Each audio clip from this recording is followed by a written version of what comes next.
a laughter-filled turbo tour of American history. Hello, dear viewers. Today, I'm going to tell you the story of American history, also known as chaos, freedom, and way too many explosions. Yes, the history of America basically goes like this. You know when you accidentally walk into the wrong place, but it ends up being kind of nice?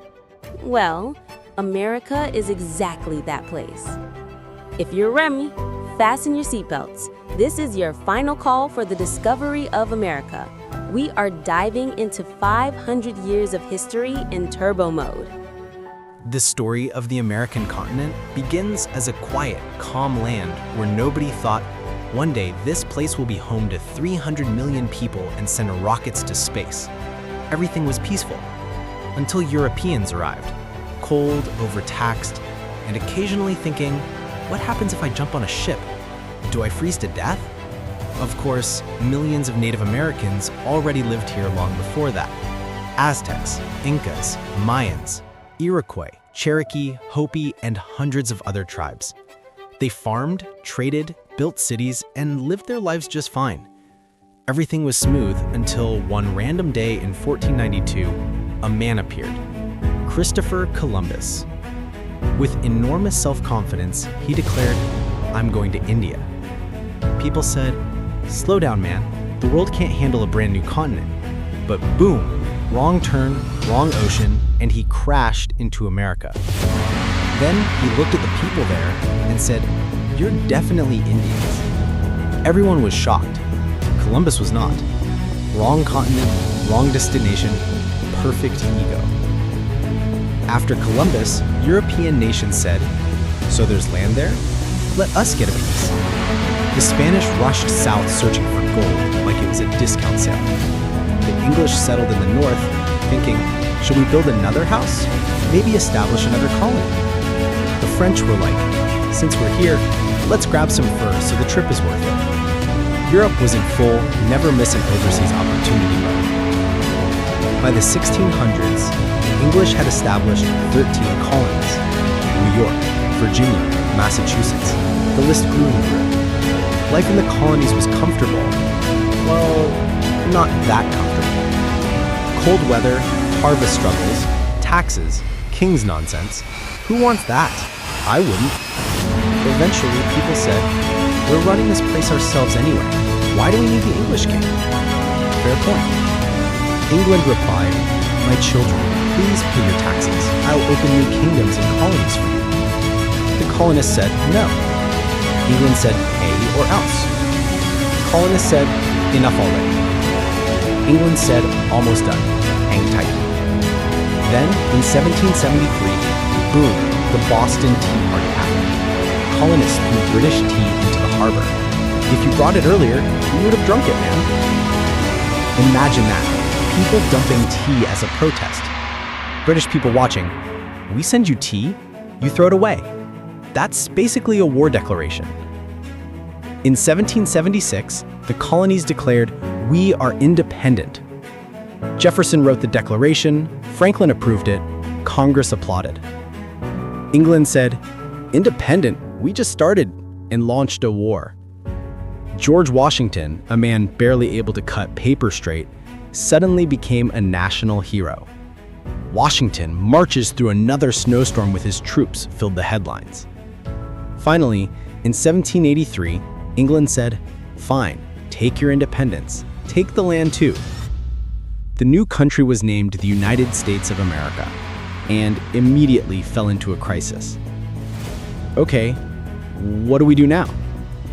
They wrote the Constitution, created the rules, elected Washington as president. But trouble didn't stop there. Everyone avoided taxes and everyone raced west to grab land. It's mine, no mine. And thus, the cowboy culture was born. In 1803, the US bought the massive Louisiana territory from France. Napoleon said, I'm broke. Take this land. America grabbed the opportunity of a lifetime. For $15 million, they bought a quarter of the continent.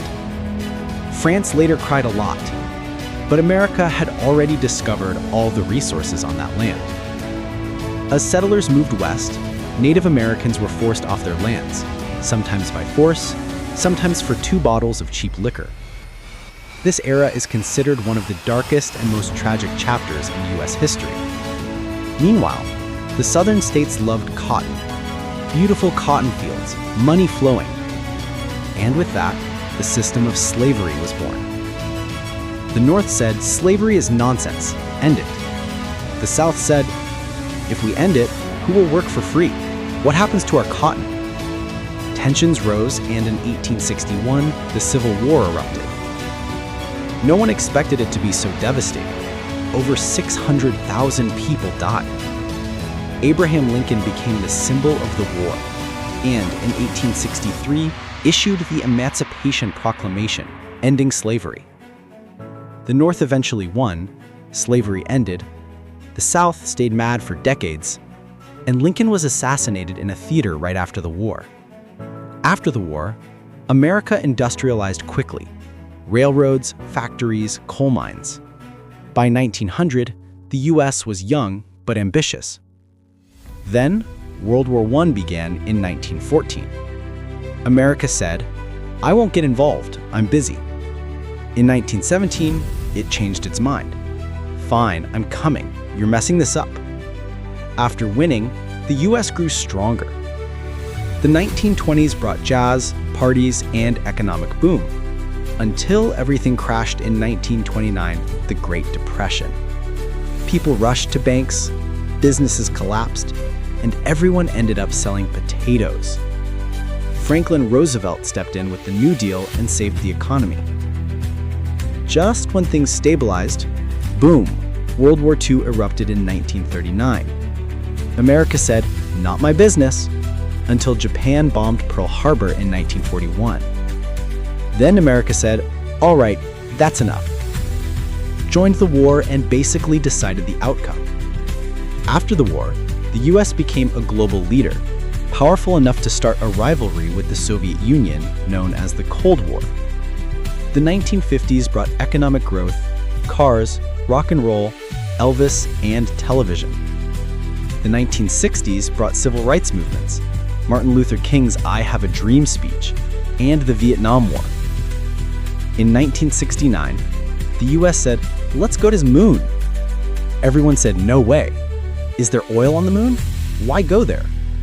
And they actually went. Neil Armstrong landed and said there's no life here. Humanity said, wow.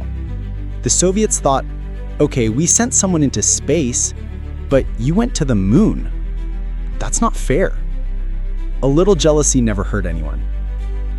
The 1980s brought the technology boom. The 1990s introduced the internet. By the 2000s, the US was widely considered the world's superpower, until the 9/11 attacks changed everything. Today, the US is still controversial, still massive, still powerful, still surprising.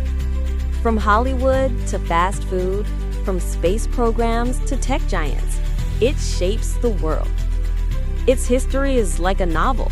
Mistakes, heroes, tragedies, funny moments, bad decisions, great discoveries. Everything is in there. And it all started because one guy went to the wrong continent by accident. One of the greatest, I messed up, but I'm glad I did, moments in history. Let's write the next funny stories together. See you in the comments.